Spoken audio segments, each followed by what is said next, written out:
Hey guys, welcome back to my channel. कुछ ज़रूरी बातें करनी थी। कल आपका एग्ज़ामिनेशन है और आप बहुत स्ट्रेस ले रहे हो। कोई ज़रूरत नहीं स्ट्रेस लेने की, ठीक है?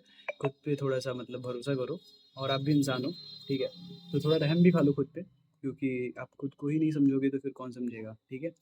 तो कल आपको बेस्ट परफ़ॉर्म करके आना है। आपको रिज़ल्ट के बारे में नहीं सोचना है कि मैं पास होऊँगा या फिर फेल होऊँगा, ठीक है? आपको बस सोचना है कि क्या मैं बेस्ट देके आने वाला हूँ आज, ठीक है? आप ये चीज़ सोचो, ठीक है? और आपको रिज़ल्ट के बारे में नहीं सोचना है, आपको कुछ डरने की ज़रूरत नहीं है, कल एक मॉक देने जा रहे हो आप।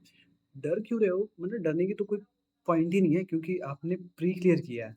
आप में कुछ तो बात है, जब आपने प्री क्लियर किया तभी तो आप मेंस देने जा रहे हो, ठीक है? तो खुद पे भरोसा रखो, आपकी पढ़ाई जितनी आपने करी है वो काफ़ी है। देखो, स्ट्रेस लेने से कुछ काम नहीं होगा, ठीक है? सुबह मतलब जब आप जाना ऑफ़िस, सॉरी, जब आप सेंटर पे जाना, तो अच्छे से मतलब पूजा वगैरह कर लेना जिससे आपका मन शांत रहे, ठीक है? और कुछ पॉइंट्स ऐसे भी हैं, जैसे अगर आप जाना सेंटर पे तो लोगों से बातें करना अवॉइड करना, क्योंकि वहाँ पर बहुत बड़े-बड़े विद्वान लोग होते हैं जो आपको बताएँगे कि भाई 200 में 190 अटेम्प्ट नहीं करोगे तो आपका सिलेक्शन नहीं होगा, ठीक है? तो उन लोगों से बचना है, इसलिए मैं पहले बोल रहा हूँ। एग्ज़ामिनेशन देने से पहले किसी से बातें करने की ज़रूरत है नहीं, क्योंकि वहाँ पे लोग पढ़ाई का बात करके आपको पहले आपके मन में एक ऐसा टारगेट दे देंगे, जो अचीव नहीं होगा एग्ज़ामिनेशन के टाइम पे अगर, तो आप क्या होगे, वहीं हार मान जाओगे। जहाँ आपका सिलेक्शन हो सकता था, वहाँ आप 1-2 नंबर से पीछे रह जाओगे। फिर आपको लास्ट में रियलाइज़ होगा कि काश मैं थोड़े से और अटेम्प्ट कर लेता, बट आप ये नहीं सोचोगे कि हाँ, वो जो मैंने बातें करी थी, उससे मैंने इन्फ्लुएंस होके कुछ ज़्यादा नेगेटिव कर दिया, ठीक है? तो आपको बातें नहीं करना है किसी से। एग्ज़ामिनेशन दे दे के आने के बाद बात करो, क्योंकि जो आपने कर दिया है एग्ज़ामिनेशन में उसके बाद कोई चेंजेस नहीं हो सकता है, ठीक है? उसके बाद विद्वान लोगों को ज्ञान देने दो, ठीक है? देखो, मैं किसी पे हँस नहीं रहा हूँ, ठीक है? मैंने बहुत लोगों को बताया भी है। मेरे अटेम्प्ट 135 थे और एक मेरे सीनियर हैं, जिनसे मैं बहुत कुछ सीखा भी हूँ, ठीक है? मतलब सीखा हूँ, जैसे मुझे कोई क्वेश्चन कभी दिक्कत होती थी तो मैं उनको भेजता था। वो मेरे से पढ़ने में भी काफ़ी अच्छे थे, बट उनका लक थोड़ा-सा ना कहीं-कहीं बहुत दिक्कत कर रहा था। तो उन्होंने अटेम्प्ट करा था 151 और सेम एग्ज़ामिनेशन लास्ट ईयर जो मैंने दिया था उसमें 135 अटेम्प्ट करा था मैंने। वो काफ़ी खुश थे बिकॉज़ उनको पता था कि उनका एग्ज़ामिनेशन क्लियर होगा, और मैं काफ़ी दुखी था क्योंकि मुझे पता था कट ऑफ ही नहीं क्लियर होने वाला है।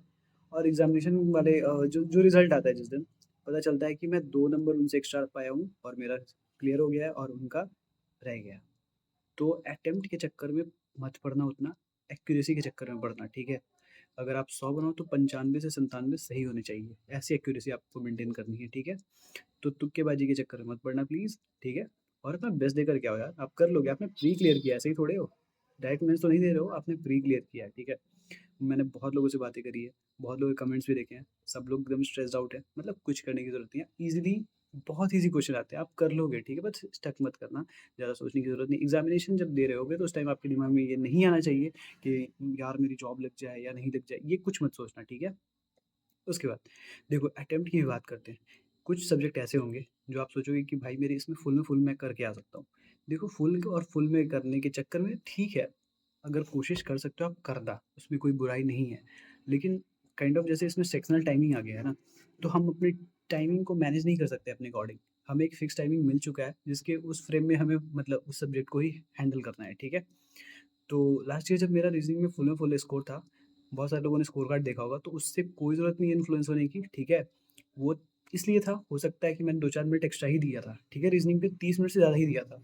तो ये है कि आपको मतलब फुल में फुल करने के पीछे जाना तो ज़रूर है, अगर नहीं होता है तो कोई डरने की ज़रूरत नहीं है। इस बार क्या है कि सेक्शनल टाइमिंग की वजह से कट ऑफ भी गिरेगा, लोग के अटेम्प्ट भी गिरेंगे। अब देखना, मैक्सिमम लोग आपको रीज़निंग में ना 32, 33 यही दिखने वाले हैं।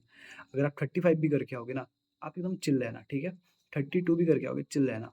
क्वांट में क्या है कि 25 तो हो जाएगा, ये तो है। 30 मिनट्स में 25, 23 ऐसे होने वाला है, ये कर लेना, ठीक है? इंग्लिश में एक्यूरेसी के साथ करना, 25 प्लस क्वेश्चन कर लेना एक्यूरेसी के साथ, ठीक है? 25 प्लस 30 भी कर सकते हो, लेकिन एक्यूरेसी होनी चाहिए, ठीक है? ऐसा नहीं कि मैंने जैसे लास्ट ईयर करा था 39 38 अटेम्प्ट करा था जिसमें मेरे मार्क्स 25 पॉइंट समथिंग आया था, तो मेरी थोड़ी एक्यूरेसी बिगड़ गई थी, ठीक है? तो उसके बाद क्या है कि कंप्यूटर अवेयरनेस, बहुत ईज़ी क्वेश्चन आते हैं। अगर आपने थोड़ा बहुत भी ऊपर से पढ़ा है, तो आपके 30 प्लस अटेम्प्ट हो जाएँगे, ठीक है? जीए की बात रही, 10 क्वेश्चन करना, लेकिन उनमें से 8, 9, 10 सही होने चाहिए, ठीक है? मुश्किल से 1-2 गलत होने चाहिए, ज़्यादा से ज़्यादा नहीं, या फिर नहीं गलत हो तो कोई बात ही नहीं है। जितने अच्छे से एक्यूरेसी के साथ आप कर सकते हो, करके आना, बस आपकी 130 प्लस भी अटेम्प्ट रहेंगे, 135 भी अटेम्प्ट रहेंगे ना, अगर एक्यूरेसी आपकी बहुत अच्छी है, आप क्लियर करोगे, मुझे पता है। देखो, कट ऑफ पिछले साल से 1-2 नंबर कम ही देखने को मिलेगी, मैं ये मिनिमम बता रहा हूँ, ठीक है? मैक्सिमम मुझे नहीं पता। तो थोड़ी-सी कम हो सकती है। इसलिए मैं बोल रहा हूँ आप अपना बेस्ट दे कर के आना, दूसरों के चक्कर में मत पड़ना, ठीक है? और अब कुछ करने की ज़रूरत नहीं है, आराम से सो जाओ। Bye bye, take care, bye.